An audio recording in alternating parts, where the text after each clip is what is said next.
એ જ સામર્થ્યનો રંગ, એ જ સ્વામીનો સંગ. મોટા પુરુષનું સામર્થ્ય આપણે જાણીએ છીએ કે આપણને માયા પર કરે એનું સાચું સામર્થ્ય છે. મહારાજે પ્રથમ 19માં શબ્દ વાપર્યો છે ઐશ્વર્ય, અને એની વ્યાખ્યા કરી છે કે માયાઈ કરીને પરાભવ ન થાય એવું ઐશ્વર્ય એ આ સંતમાં છે. બાપામાં પણ આપણે જોયું છે અને મહંત સ્વામી મહારાજમાં પણ આપણે દેખાય છે. એક તો કે માયા પર કરવું એટલે અક્ષરધામમાં લઈ જવાનું.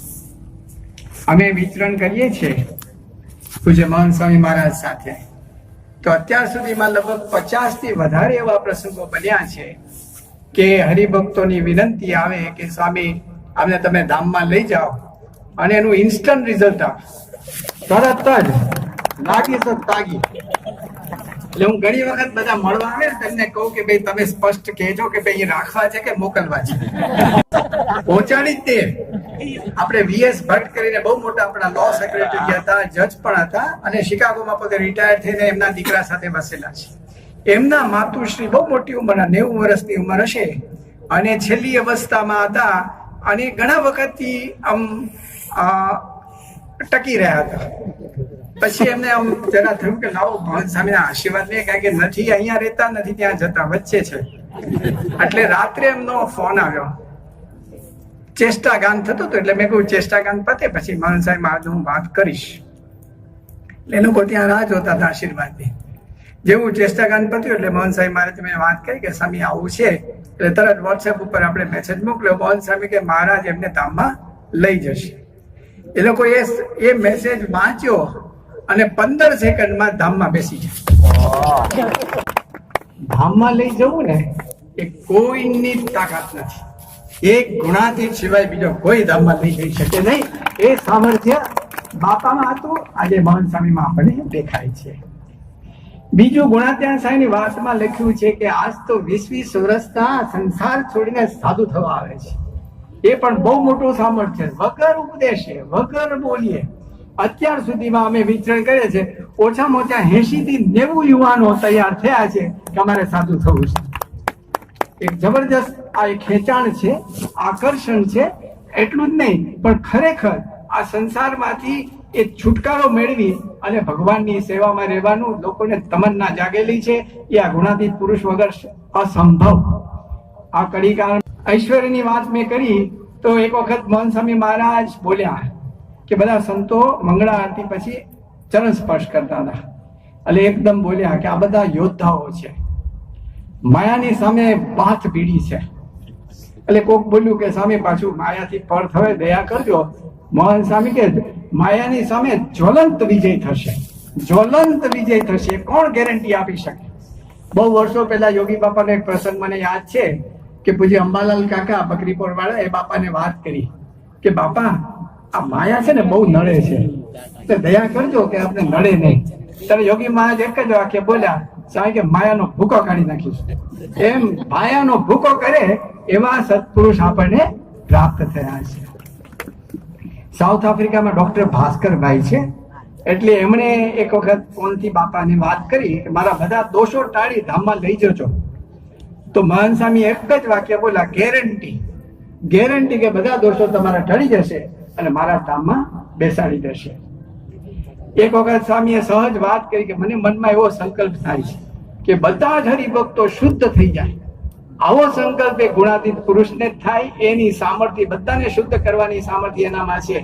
કારણ કે શ્રીજી મહારાજ પણ એવી જ વાત કહી ગયા છે કે તમે મારા કહેવાયા છો તો તલ માત્ર કસર રાખવી નથી. તો આ પુરુષ પણ એ જ વિચાર કરે કે બધા જ હરિભક્તો શુદ્ધ થઈ જાય. બાપા મુંબઈમાં હતા, એક તેજુ કાયા કરીને બિલ્ડર છે, એ દર્શને આવ્યા.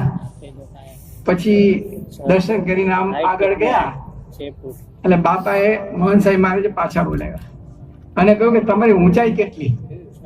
એ એકદમ આભા બની ગયા કે હું પ્રમુખ સ્વામીને મળેલો, 15 મિનિટ મારા પ્રોજેક્ટની વાત કરી, બધું સાંભળ્યા પછી પ્રમુખ સાહેબ મને એક જ પ્રશ્ન પૂછ્યો કે તમારી ઊંચાઈ કેટલી? આ એના એક પુરુષ છે, એની પ્રતીતિ કરાવી હતી. ધોળકામાં એક યુવક છે, એને વ્યસન પ્રમુખ સ્વામી મહારાજે છોડાવેલું. પછી વળી પાછું કોક વખત ભૂલ થઈ જતી તો બાપા પ્રમુખ સ્વામી સ્વપ્નમાં જઈને ઠપકારતા કે કેમ વ્યસન કરે, છોડી દે, પાછો છોડી દે. હવે બાપા ધામમાં ગયા, પછી ફરી પાછું એને એવું થયું, ઉથલો ખાયો એટલે વ્યસન પાછું એને વળગ્યું. તો મોહન સ્વામી સ્વપ્નમાં આવ્યા અને એને ઠપકાર્યો કે કેમ તું વ્યસન કરે છે. એટલે એને બે રીતે લાભ થયો. એક તો વ્યસન તો ગયું, પણ પ્રતીતિ થઈ કે એને જ બાપા આજે પ્રમુખ સ્વામી, આજે મોહન સ્વામી દ્વારા આપણને મળેલા છે. અને છેલ્લે એક વાત કરીને પૂરું કરશું કે એક સોલિસિટર છે માર્કંડભાઈ ગાંધી બોમ્બેના, અને એમણે વાત કરેલી કે પ્રમુખ સ્વામીના જે વારસદાર બનશે ને એને ઓછામાં ઓછા 10 થી 15 વર્ષ સુધી એટલી બધી તપસ્યા કરવી પડશે, ત્યારે લોકો સ્વીકારતા થશે. આવું એ સંતોને વાત કરતા હતા. પણ જયારે અમે મુંબઈ ગયા ત્યારે દર્શન કરવા આવ્યા, વ્યક્તિગત દર્શનમાં, અને દર્શન કરીને ગયા પછી સંતોએ પૂછ્યું કે કેવું લાગ્યું. એ કે પ્રમુખ સ્વામીનું જે તેજ હતું, જે સામર્થ્ય હતું, જે પ્રકાશ હતો, જે શક્તિ હતી, એની જ શક્તિ અહીંયા જોવા મળે છે. બાપામાં જે વાત્સલ્ય હતું, બાપામાં જે નિર્માની પણ હતું, બાપાની જે પવિત્રતા હતી, એ ત્રણે આજે મોહન સ્વામી મહારાજમાં જોવા મળે છે. તો આપણે એ જ સામર્થ્યનો રંગ છે અને એ જ સ્વામીનો આપણે સંગ છે. હમણાં જ આપણે ગુરુ હરિપ્રમુખ સ્વામી મહારાજને સાંભળ્યા. સ્વામીએ એક વાત આપણને સ્પષ્ટ કરી કે સમયાનો લાભ લઈને જઈએ તો આપણા અંગે અંગ, આપણા શબ્દે શબ્દની અંદર મહિમાની અનુભૂતિ થવી જોઈએ.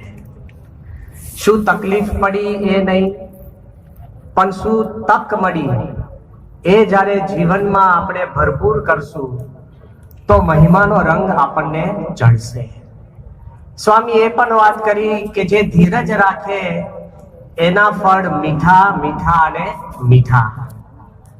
મહિમાની દ્રષ્ટિએ જ્યારે વ્યક્તિ કોઈ પણ ભજન ભક્તિ કરે, સમયા ઉત્સવ કરે, સત્સંગ સમાગમ કરે તો ક્યારેય ગ્લાનિ પામતો નથી. ગમે તેવા વિરોધની અંદર પણ, વિઘ્નોની અંદર પણ ક્યારેય પોતાનું સુખ ખોતો નથી.